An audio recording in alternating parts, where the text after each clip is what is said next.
Join Forum IS Academy, trusted by hundreds of toppers, including IS Rank 1 Shruti Sharma.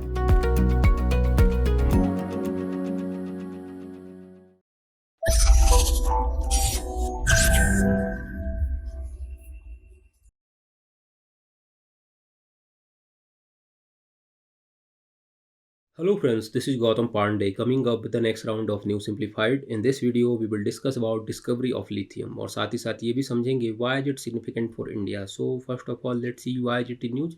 आखिर ये lithium news में क्यों है, पहले जरा इसको समझते हैं. देखिए, recently the geological survey of India has establish inferred lithium resources of 5.9 million ton in Salal Haimana area of Reasi district of Jammu and Kashmir. Means हाल ही में भारतीय भूवैज्ञानिक सर्वेक्षण ने जम्मू कश्मीर के रियासी जिले के सलाल हैमाना एरिया में 5.9 मिलियन टन अनुमानित लिथियम की खोज की है. अगर रियासी डिस्ट्रिक्ट को मैप में देखें तो आप यहाँ पर देख सकते हैं, ये रहा जम्मू डिस्ट्रिक्ट एंड ये रहा उधमपुर डिस्ट्रिक्ट. यहाँ इसके नदर्न पार्ट में यहाँ पर है ये रियासी डिस्ट्रिक्ट.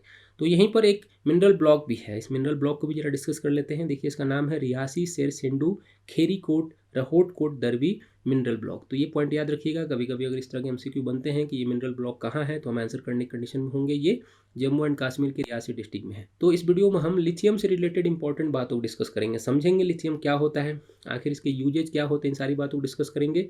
एंड साथ ही साथ ये भी समझेंगे कि इंडिया में लिथियम के जो रिजर्व है अभी तक कहाँ कहाँ फाउंड हुए हैं. जम्मू कश्मीर की तो हम बात कर रहे हैं कि रियासी डिस्ट्रिक्ट में फाउंड किया गया है. इसके अलावा भी इंडिया में कहाँ कहाँ फाउंड किया गया है, उन सारी बातों को डिस्कस करेंगे. And lastly we will discuss why discovery of lithium in Jammu and Kashmir is significant for India. Jammu Kashmir में लिथियम की खोज भारत के लिए कैसे महत्वपूर्ण है, इन सारी बातों को इस वीडियो में डिस्कस करेंगे. तो आगे बढ़ते हैं. First of all, geological survey of India से रिलेटेड कुछ इंपॉर्टेंट बातों को डिस्कस करते हैं. देखिए, अगर जीएसआई से रिलेटेड बात कर ही रहे हैं तो जरा इसको भी डिस्कस कर लेते हैं. अगर बात करें जियोलॉजिकल सर्वे ऑफ इंडिया को, इसे कब इस्टेब्लिश किया गया था, तो इसे इस्टेब्लिश किया गया था बिफोर इंडिपेंडेंस, ब्रिटिशर्स द्वारा. ये पॉइंट याद रखिएगा. 1851 में इसे इस्टेब्लिश किया गया था, 1851 में. और ये जो टर्म है geological survey of India means भारतीय भूवैज्ञानिक सर्वेक्षण, इसका यूज फर्स्ट टाइम किया गया था 1848 में. ये पॉइंट भी हमारे लिए इंपॉर्टेंट है. 1848 में जॉन मैकलेलैंड ने इसका यूज किया था, तो ये पॉइंट याद रखिएगा. अगर हम बात करते हैं कि जियोलॉजिकल सर्वे ऑफ इंडिया को इस्टेब्लिश क्यों किया गया था, इसका मीन्स मोटिव क्या था, तो the geological survey of India was set up to find coal deposit for railways. Means starting में क्या था कि जियोलॉजिकल सर्वे ऑफ इंडिया को सिर्फ और सिर्फ जो कोल डिपॉजिट वगैरह थे उन्हें फाउंड करने के लिए इस्टेब्लिश किया गया था, ताकि जो रेलवे की ज़रूरत है कोल की उसे फुलफिल किया जा सके. तो आप समझ सकते हैं उस टाइम पे लार्ज स्केल पे इस तरह की कोई ज़रूरत होगी भी नहीं. आफ्टर इंडिपेंडेंस हम देखेंगे कि धीरे धीरे इसकी जो एरियाज बढ़ते चली गई और बहुत सारे मिनरल्स के ही उन्होंने फाउंड किया है. तो अब आगे बढ़ते हैं और जरा लिथियम से रिलेटेड इंपॉर्टेंट बातों को डिस्कस करते हैं. देखिए, लिथियम से रिलेटेड अगर बात करें कि लिथियम क्या है, तो lithium is a chemical element, ये पॉइंट याद रखिएगा, जिसका सिंबल होता है Li. ये इंपॉर्टेंट है हमारे लिए. आप इसे यहाँ पर पीरियोडिक टेबल में भी देख सकते हैं. ये 3rd नंबर होता है. इसके एटॉमिक नंबर की हम जैसे बात कर रहे हैं तो इसका एटॉमिक नंबर है 3. ये रहा यहाँ पर 3 नंबर पे.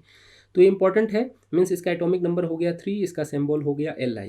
एंड ये सिल्वर वाइट मेटल होता है. मीन्स देखने में सिल्वर कलर का, सिल्वरिश वाइट कलर होता है. मीन्स आधा सिल्वर और वाइट का मिला जुला होता है, जिसके कारण इसे वाइट गोल्ड के तौर पे भी रेफर किया जाता है, क्योंकि बहुत ज़्यादा प्रीशियस है.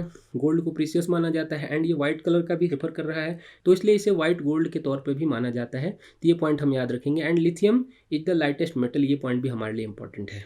तो आगे बढ़ते हैं, जरा समझते हैं what are the usages of lithium. इसके यूजेज क्या है. सबसे इंपॉर्टेंट बात तो हमने समझ लिया कि इसे वाइट गोल्ड कहा जाता है, इसका सिंबल Li होता है और एटॉमिक नंबर 3 होता है कि ये एक केमिकल एलिमेंट है. लेकिन इसके यूज कहाँ होते हैं, सबसे इंपॉर्टेंट हमारे लिए यही है.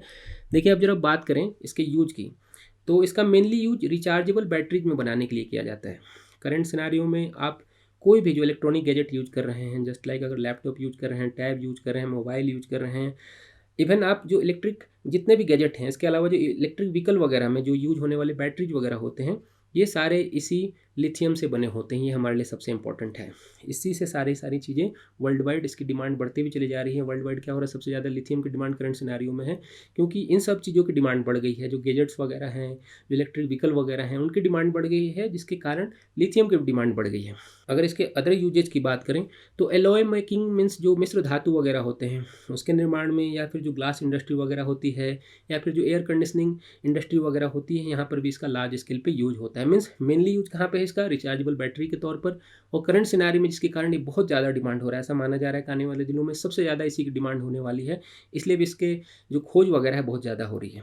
तो अब आगे बढ़ते हैं, जरा समझते हैं कि इंडिया में लिथियम के जो रिजर्व हैं कहाँ कहाँ हैं। जम्मू कश्मीर की तो हमने बात कर ली कि सलाल हैमान एरिया में रियासी डिस्ट्रिक्ट में जो है वहाँ पर 5.8 मिलियन टन का ढूंढ लिया गया है, 5.9 मिलियन टन का ढूंढ लिया गया है, सॉरी। तो फिर भी इसके अलावा भी कहाँ कहाँ है ये हमारे लिए इंपॉर्टेंट है। देखिए इसके अलावा अगर हम बात करते हैं जम्मू कश्मीर में, देखिए यहाँ पर फाउंड हो चुका है। इससे पहले कुछ दिनों पहले कर्नाटका में यहाँ पर फाउंड किया गया था। ये फाउंड किया गया था कर्नाटका के मारला गल्ला अल्ला पाटन एरिया में, जहाँ पर 1600 टन ऑफ लिथियम को फाउंड किया गया था।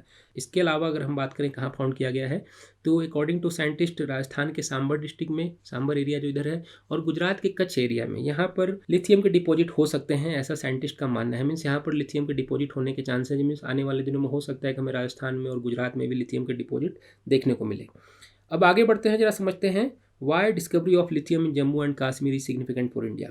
इंडिया के लिए सबसे ज़्यादा इंपॉर्टेंट क्यों है जो जम्मू कश्मीर में फाउंड किया गया है रियासी डिस्ट्रिक्ट में, ये क्यों इंपॉर्टेंट है। ये देखिए 5.8 मिलियन टन सुनने में बहुत नॉर्मल लग सकता है आपके लिए, बट ये बहुत ज़्यादा बड़ा रिसोर्स है इंडिया के लिए, क्योंकि अभी तक इंडिया लिथियम के डिपॉजिट के मामले में वर्ल्ड लिस्ट में कहीं था ही नहीं। वर्ल्ड लिस्ट की अगर हम बात करते हैं कि वर्ल्ड वाइड सबसे ज़्यादा कहाँ पे लिथियम फाउंड होता है, तो देखिए सबसे इंपॉर्टेंट यहाँ पर है 3 नेशन है यहाँ पर, चिली, बोलीविया, अर्जेंटीना, ये तीनों ही यहाँ पर सबसे ज़्यादा डिपॉजिट यहीं पे फाउंड होते हैं। इसके बाद अगर हम बात करते हैं तो यूएसए हो गया, ऑस्ट्रेलिया हो गया, चाइना हो गया, यहाँ पर भी लिथियम के डिपॉजिट हैं। और सबसे ज़्यादा प्रोडक्शन करंट सिनेरियो में कहाँ हो रहा है, तो ये हो रहा है ऑस्ट्रेलिया में। ये पॉइंट हम याद रखेंगे। मीन्स डिपॉजिट होना अलग बात है और प्रोडक्शन होना अलग बात है। करंट सिनेरियो में ऑस्ट्रेलिया में सबसे ज़्यादा प्रोडक्शन हो रहा है और डिपॉजिट सबसे ज़्यादा यहाँ पर इस पर्टिकुलर एरिया में है। अगर इंडियन कंटेक्स्ट में बात करते हैं कि इंडिया के लिए सबसे ज़्यादा इंपॉर्टेंट क्यों हो रहा है, क्योंकि हम बात कर रहे हैं यहाँ पे 5.9 मिलियन टन, ये पॉइंट याद रखिए, 5.9 मिलियन टन फाउंड किया गया है, जो कि बहुत ज़्यादा इंपॉर्टेंट है। क्योंकि करंट सिनेरियो में अगर हम बात कर रहे हैं तो हमारे नेशन का जितना भी यूज होता है लिथियम, वो सब समझिए कि 100% इम्पोर्ट पे बेस्ड है। मीन्स हमारे यहाँ लिथियम का प्रोडक्शन ही नहीं होता है, हम सारे के सारे जो क्या करते हैं इम्पोर्ट करते हैं। अगर अकॉर्डिंग टू डेटा ही हम बात कर लेते हैं तो according to government of India physical year 2017 से लेकर फिजिकल ईयर 2020 के बीच में नेशन में 165 करोड़ लिथियम बैटरीज को इंपोर्ट किया गया था और इसके लिए $3.3 बिलियन खर्च किए गए थे। तो सोचिए कितना लार्ज स्केल पर हम डॉलर खर्च कर रहे हैं इस लिथियम को इंपोर्ट करने के लिए। और एक तरफ हम क्या बात कर रहे हैं कि गवर्नमेंट ऑफ इंडिया टारगेट लेके चल रही है कि 2030 तक नेशन के 30% जो व्हीकल होंगे वो इलेक्ट्रिक व्हीकल होंगे। एंड इस इलेक्ट्रिक व्हीकल को चलाने के लिए क्या चाहिए होगा, लिथियम आयन बैटरी चाहिए होगा, और इस लिथियम आयन बैटरी के लिए हमें चाहिए होगा लिथियम। मीन्स सबसे इंपॉर्टेंट चीज़ क्या है, कंपोनेंट यहाँ पर लिथियम है। लिथियम के बिना हमारा जो इलेक्ट्रिक व्हीकल वाला कॉन्सेप्ट है, जो टारगेट है, वो फुलफिल नहीं हो सकता है। ऐसे सिनेरियो में नेशन को आप समझिए एक लार्ज स्केल पे इंपोर्ट करना पड़ सकता है। तो ये जो फाउंड हुआ है 5.9 मिलियन टन लिथियम, वो हमारे नेशन के लिए बहुत ज़्यादा हेल्पफुल होने वाला है। हमारे जो टारगेट लेकर चल रहे हैं हम 2030 का, उसके लिए हेल्पफुल होने वाला है, और हमारी जो इंपोर्ट बर्डन है उसे भी कम करने में बहुत ज़्यादा हेल्पफुल होने वाला है। तो अब आप आसानी से समझ सकते हैं कि लिथियम क्या है और ये लिथियम जो फाउंड हुआ है ये नेशन के लिए इतना सिग्निफिकेंट क्यों है।